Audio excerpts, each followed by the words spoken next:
Vahaony oloko vahaony oloko andraisanao toroteny mahery vaitra anova tanteraka ny fiainanao vavaka matanjaka na délivrance enjana ho fanafana ireo tofatry ahitanao ireo fijorona vavolombelona maro no ny asa mahagaga nataonandriamanitra vahaony oloko vahaony oloko nandehandeha tsy mba asa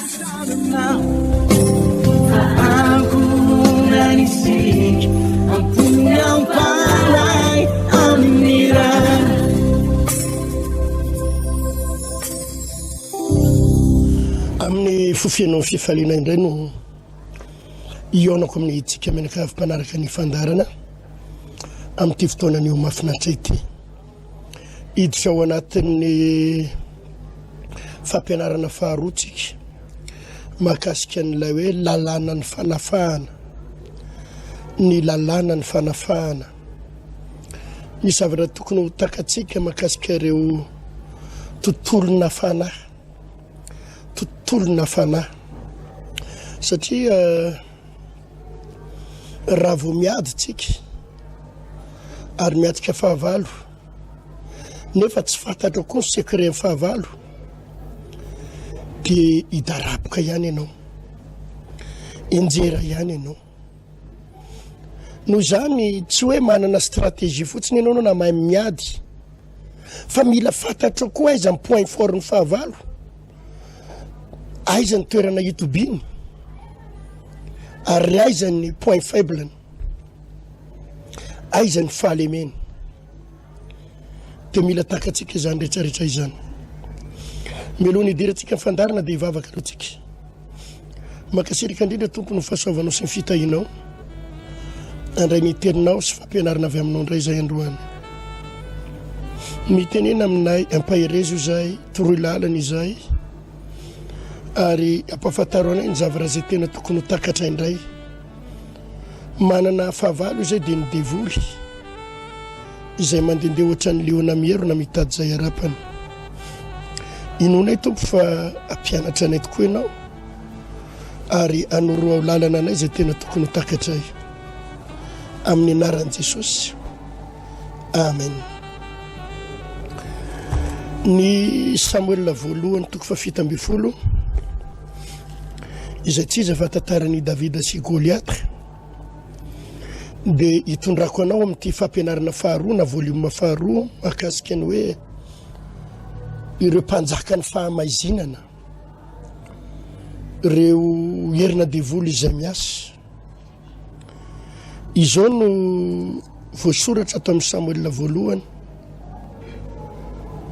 toko fafito amby folo eo amin'ny andininy fahavalo manao hoe andininy faefatra ary nisy lehilahy iray mpiatsy ady nivoaka avy teo amin'ny tobon'ny Filistina Goliath avy any Gata no anarany enina kio sy rain-jeny no alavany ary ny satroka fiarovan-dovarana izy ary ny akanjo fiarovatratra ka ny lanjany akanjo ny varana dia 5,000 sekely tonga dia dinganiko ery amin'ny andininy fahavalo ary nijanona izy ka niantsony miaramilan'ny Israely ka nanao taminy hoe nahoana ianareo no mivoaka ilahatra iady tsy Filistina va aho ary ianareo kosa mpanombony Saoly mifidiana lehilahy iray ianareo ary ako izy hidina ety amiko raha tahiny maharesy ahy izy ka mahafaty ahy dia ho mpanomponareo izahay fa raha resy kosa izy ka matiko dia ho mpanomponay ianareo ka hanompo anay ary hoy ilay Filistina izao efa niaiky ny miaramilan'ny Israely androany amin'ny lehilahy ray aho hiady amiko ary raha rehan'ny Saoly sy ny Israely rehetra izany tenin'ilay Filistina izany dia nivady-po izy ka raiky tahotra loatra hoy aho mantsatsika manao hoe melony idirako amin'ity fampianarana ity dia mila takatsika tsara ny hoe inona no stratégie ny fahavalonao, aiza ny herin'ny fahavalonao. Ity tantara eto ity dia tantaran'ny Davida sy Goliath ary fantatsika tsara. Andao nge mba ho jerentsika ny tenin'ny Davida eto amin'ny 2:20 Samuel voalohany 7:2 manao hoe ary Davida tamin'ny olona teo anilany ahoana sy ahoana nge no atao amin'ny no atao amin'izay lehilahy mahafaty ny Filistina io ka mahafatondro mason'ny Israely, fa zinona moa io Filistina tsy mifora io no iakany miaramila an'Andriamanitra velona. Jerenareo nge fa i Davida nahalala secret ny Goliath tsisy nahatakatra n'izany mihitsy raha tsy Davida. Raha vao nitsangany Goliath teo anoloan'ny Saul mpanjakan'ny Israely, teo anoloan'ny miaramilan'ny Israely vao nitsangany Goliath dia nipararetra daholo ireo natahotra, satria Goliath dia enina kio ny alavany. Enina kio zany raha ohatra hoe ny refintsika amin'ny olombelona zao itsika olombelona amin'izao vanim-potoana dia any amin'ny 3 mètres. Raha ny akio atsika amin'izao zany dia mety any amin'ny 3 mètres zany. Fa ny akio an'ny olona tamin'izany tsy ny akio atsika zao efa olona fo kely daholo. Raha oharina amin'izao antsika zany amin'ny 3 mètres Goliath, fa ny akio tamin'izany any amin'ny 1 mètre ny farafahakeliny. Safia mety ho any amin'ny 6 mètres ny alavan'ny Goliath. Ary raha vao nahita an'izany ny miaramilan'ny Israely mipanika daholo, miparalitra daholo, matahotra daholo. Ahoana ny diavana ny Goliath? Tsy possible io e. Resiny io tsika olona goavambe io dia nitovy daholo, satria samy nijery ivelany ny apparence ny Goliath ny hitan'ireo, ny ivelany Goliath ny hitan'ireo dia nipararetra ary normal zany raha natahotra. Fa i Davida ndray nahita secret hafa, ary nihitany Davida eto amin'ny Samuel voalohany 7:20 dia izy hoe fa zinona moa i Filistina tsy mifora io. Hitany Davida ny secret ny Goliath, fa tany anaty patalohany tsy mifora io izy, tsy mifora io. Tsisy nahita an'izany, ny hitan'ny olona dia 6 mètres, ny hitan'ny olona dia fitaovam-piadiana, ny hitan'ny olona dia ny angezany, ny hitan'ny olona dia olona niady io. Fa Davida nahita secret hafa, tany anaty patalohany tsy mifora io izy. Ary possible mahatytsika io, satria io tsy mifora. Ka rehefa miady amin'ny devoly ry havana, inona moa no mahatonga ny olona matahotra devoly? Inona mahatonga ny olona raha resaka fotsiny hoe Covid-19 ty, Covid mipararetra daholo zao tontolo zao. Raha vao miresaka Covid, fa za lazaiko anao za tsy mipararetra amin'io, efa hijoroko vavolombelona ny romanalina, fa za tompoko dia mivavaka olona forme grave, mametra tanana olona forme grave. Raisiko ny tanan'ireny olona forme grave reny dia ampaherezako azy mihitsy hoe nareo no tsy azo raisina tanana satria misy virus nareo forme grave. Fa raisiko any tananareo dia raisiko mihitsy dia avy mandray ny tanana dia mihinana mofo gasy sy ramanonaka. Za aloha dia miteny tsy azonareo ianarana kosa aloha zay teniko zay aloha, zay mba zavakafa ianarana, fa zay teniko zay za ihany aloha mba manao azy. Fa sa tsy matahotra azy satria fantatry ny secret zany Covid zany, azo resena tsara zany Covid zany. Ary zany zavatra teny tantarako aminareo zany zavatra iainako isan'andro, resiko tanteraka. Ary Davida nahita ny secret ny Goliath, ary nahatonga ny Davida nanana fahasahina ka niteny tamin'ny mpanjakan'ny Israely hoe aleo hiady amin'io rehefa tsisy hiady amin'io nareo, aleo zany hiady aminy. Fa hitako ny secret io. Hitanareo ry havana, mahatonga anao matahotra devoly, mahatonga anao mandositra devoly, mipararetra amina mpamosavy, vao maheno ianao hoe reno ny mpilalaody manaody ratsy mipararehetra ianao ny tena marina tsy fantatrao ny secreny, tsy fantatrao ny heriny, tsy fantatrao ny point faibleny de mahatonga anao mipararehetra. Fa raha fantatrao ny point faibleny io ho adversaire anao milaza azo matanjaka io tsy matahotra an'io zany ianao, resinao io. Davida de nahita ny point faibleny Goliath,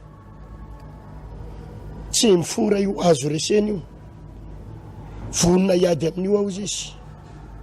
Ary rehefa mijery ny tantara tokoa ianao, resiny David Goliath. Ka am'izao vanim-potoana ihany atsika zao tompoko, inona ny mahatonga ny délivrance tsy mahomby, inona ny mahatonga ny fiangonana tsy mahomby? Resy ny fiangonana, resy ny fahotana, resy ny faharatsiana ny fiangonana, resy ny devoly ny fiangonana, ny pasteur matahotra devoly, resy ny fahantrana, resy ny mpilalahody ratsy, resy ny mpilalahody, ary mipararetitsika resy ny mpamosavy. Zavatra anankiray ihany, ny tsy fahalalanao ny secreny, ny tsy fahalalanao ny point faible ny fahavalonao de mahatonga anao iravoravo tanana ary resy tanteraka. Ary zany ny antony ty fampianarana ity, ny lalàna ny fanafahana, ny lalàna ny fanafahana. Ahoana ny atongavana ho amin'ny fanafahana tanteraka? Ahoana ny idiratsika amin'ny fanafahana tanteraka? Ijerentsika hoe aiza daholo ny fahefan'ny Losifera, Satana. Fa rehefa hitanao ny tetikadiny, ny toerana misy azy, ny fomba fiasany, ny isan'ny miaramilany, de mora ny mandresy azy. Hatram'izay manko tsika de mandroaka fotsiny.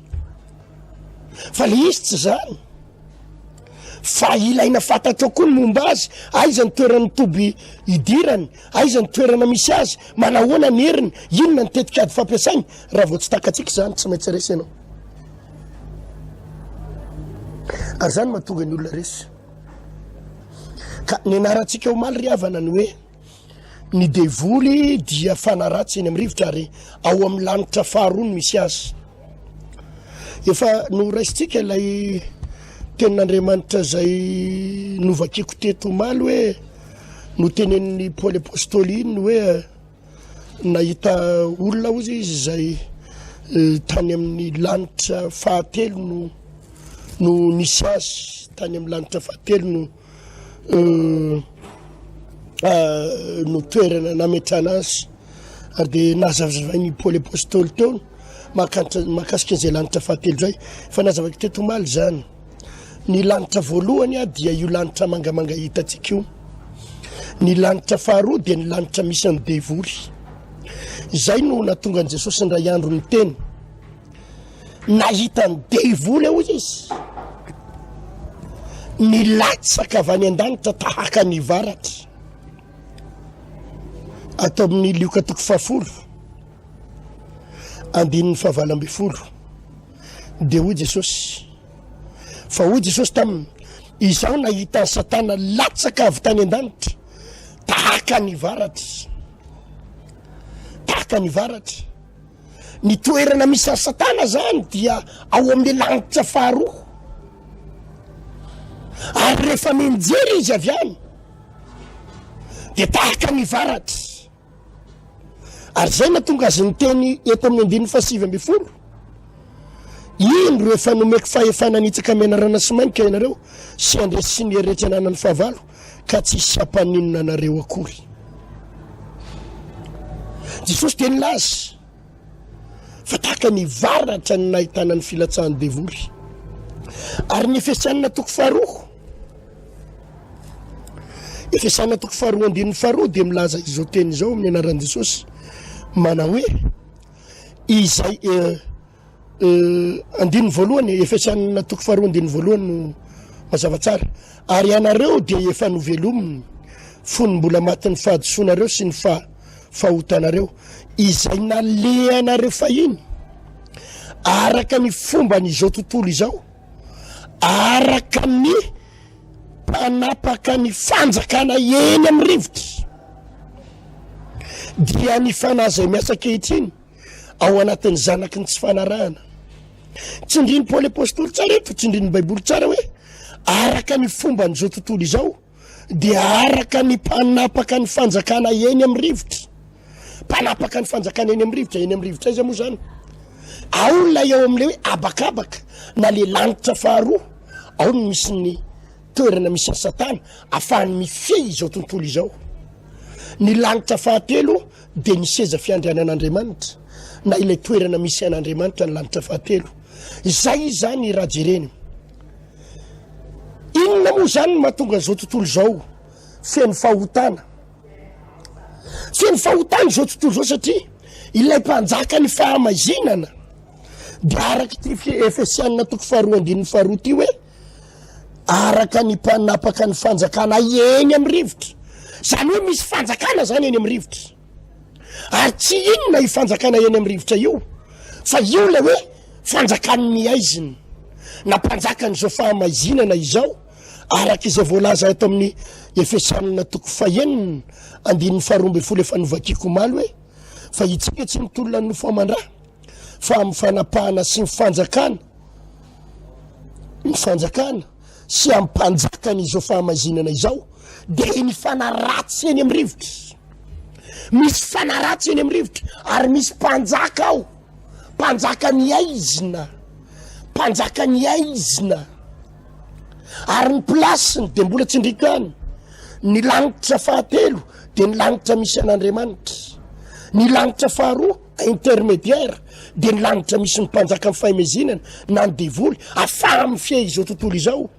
Zay efa no amarinitsika tato amin'ny Lioka 4:4 izay tenin'Andriamanitra izay. Lioka 4:4 rehefa nakafana nakafanan'i Jesosy ny devoly dia rehefa nakafana izy dia zao ny tenin'ny devoly eto amin'ny Lioka 4:5 ary ny devoly nitondra azy niakatra dia naneo azy indray mipimaso ny fanjakana rehetra amin'izao tontolo izao. Dia hoy ny devoly taminy, omeko anao izao fanapahana rehetra izao mba amin'ny voninahiny fa efa natolotra azy zany ka izay tiako nomena azy. Ny rehare mihitsy ny devoly teto hoe izaho no manapaka izao tontolo izao, izaho no mpanjakana izao tontolo izao. Ka raha ekoako amiko ianao ry Jesosy dia omeko anao zany fanapahana zany satria efa nomena azy zany, efa nomena ao izy ka omeko an'izay tiana omena azy. Efa nazavaiko teto omaly zany raha fitipitiniko ny resaka fa nafahan'ny devoly nandray ny fanapahana nandray ny fanjakana dia tamin'ny alalan'ny Adama sy Eva. I Adama sy Eva manko ny mpanjaka voalohany. I Adama sy Eva no nomena fahefana hoe manjaka amin'ny zavaboary rehetra, manjaka amin'ny tany, manjaka amin'ny planeta tany. Fa saingy izao raha vao nanaiky ny tenin'ny devoly Adama sy Eva dia lasa nanome ny fahefana, ilay fahefana nomen'Andriamanitra ny olombelona, ny fahefana hanjaka amin'ny zavaboary. Raha vao nanaiky ny devoly Satana i Adama sy Eva dia lasa azon'ny devoly indray, lasa azon'ny Satana le fahefana. Azany mahatonga azy mifehy izao tontolo izao. Dia raha mijery tsika eto amin'izao tontolo izao tompoko dia manjaka ny fahotana. Zay nahatonga ny Isaia 9:20 nilaza manao hoe aizina ny manarona ny tany fa avy aminao ny iposahan'ny voninahary Jehova. Aizina tokoa manarona ny tany dia jerevo angery havany ny fijaliana mahazo anao ato tokantrano, jerevo daholo ny fijaliana mahazo ny olombelona rehetra. Ireo zay tsy maditra ny vadiny misotro toka dia ny vadiny sasany iray mampirafy, sasany vadiny sasany mijangajanga. Ho an'ireny tsy mijangajanga ny vadiny, ny zanany lahy indray no mitsindrona drogy dia mifoka azy giara dia misotro toka. Tsy mety manana filaminana mihitsy tsika fa misy olana, misy devoly, misy fanahy manapaka atsika. Raha mba endriendriny iray zanakao lahy, zanakao vaviny iray 12 taona dia efa miaraka amin'ny vadin'olona be voka tsy manambady manalaza azy. Mamilamidamin indray ny akonana ny asasany, ny vidin-jiro ny jirama iatsy, itosana iatseroa ny asa tsisy, ny ofatrano tsy voalohany ny akolazy. Problème ny sasany manana olana any amin'ny tribonaly misy manendrikendrika fotsiny olana etsy ary olombelona io dia misy olana miady amin'ny fahantrana eto Madagasikara ary toroko aminao fa fanapahana ao anaty aizina daholo reny fanapahana ao anatin'ny tontolony devoly reny hitondra fampahoriana ao anatin'ny olona hitondra ranomaso ao anatin'ny olona hitondra aretina ao anatin'ny olona satria ho an'ny olona sasany mba manan-karena kely mba milamina ny zanany mba milamina izy menaka azy fa tsy afaka aretina mijaly ao anaty aretina marary lava miditra klinika lava fanapahana eto ambonin'ny tany daholo reny tompoko ary tafiditra ao anatin'ny fanapahany devoly reny atonga antsika tsy hanana fiadanana atonga antsika tsy hanana fitsarana raha ny eto Madagasikara zay fa ny any ampitany ranomasina indray ohatra ny any Eropa any Frantsa resaka homosexualité resaka fijangajangana 19 taona ny ankizy vavy any dia efa ao anaty tafiditra ao anatina adalana sy fahotana maro isan-karazany zay ankizy vavy any taninao rehetrarehetra efa intelo miaraka tamina lehilahy indimy miaraka tamina lehilahy karazana filalaova-pahotana ny devoly no mifehy izao tontolo izao ity any mba mitsangana amin'izao fotoana izao dia mpitoroteny fiangonana iny le fiangonana iny no mitondra fahazavana le pastera no mitondra fahazavana nefa dia hitatsika fa mbola vitsy ny mpivavaka misy fahazavana no ireo olona ao anaty aizina mpanompony devoly ao anaty aizina ary misy azy no ohatra ny mody mbola miditra am-piangonana mitsofoka any am-piangonana nefa ao anaty aizina mpanjakana izao fahamazinana izao izay mitondra fahotana mitondra fampahoriana mitondra alahelo mampiady fianakaviana mampiady piraitapo mampiady vonanto sy rafozana mampiady ray aman-dreny sy zanaka misy zany ary tsy avelany devoly afabela fa zay tsy azony ato azony ato zay tsy tratrany amin'ny tokasigara azony amin'ny fisolokina zay tsy azony any fisolokina azony ato amin'ny fitaka zay tsy azony ato mamelatra fandrika ny devoly ka mila takatsika hoe avaiza marina izy io inona marina izy io io asana devoly io ny devoly ry havana dia arak'izay ambarako izay zany dia mpanjakan'izao fahamazinana izao fanaratsiny amin'ny rivotra izy zany dia mipetraka ao amin'le hoe lanitra faharoa ary eo izy no mibaiko ity zao tontolo zao ity dia manana antanatohatra izy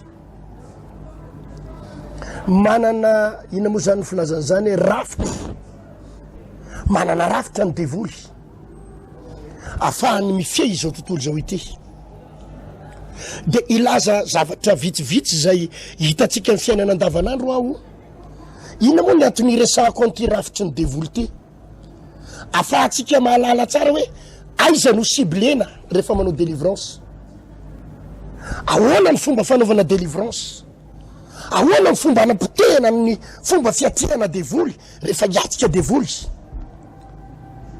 ahoana ny fomba anasitranana ivadinao latsatratrany olona amina ody fity io ahoana ny fomba amerenana ny zanakao tratran'olona amina ody fity tratrana resaka asana devoly reny dia zany ny antony anambarako izao zavatra izao aizatsika ny fomba hidirana ao anatina délivrance tena izy ary ny lalàna ny fanafahana misy rafitra ny fanjakany satana ohatra ny fanjakana rehetra baboly moa dia miteny hoe fanjakany aizina tahaky ny mahafanjakana ny fanjakana dia tsisy fanjakana mandehandeha ho azy zany tompoko fa ny fanjakana rehetrarehetra dia misy rafitra daholy ny fanjakana eto Madagasikara misy rafitra ny firenena rehetrarehetra ambony tany misy rafitra ary ny rafitra voalohany dia misy ny atao hoe lehibeany ny lehibeany ny devoly zany misy lehibeany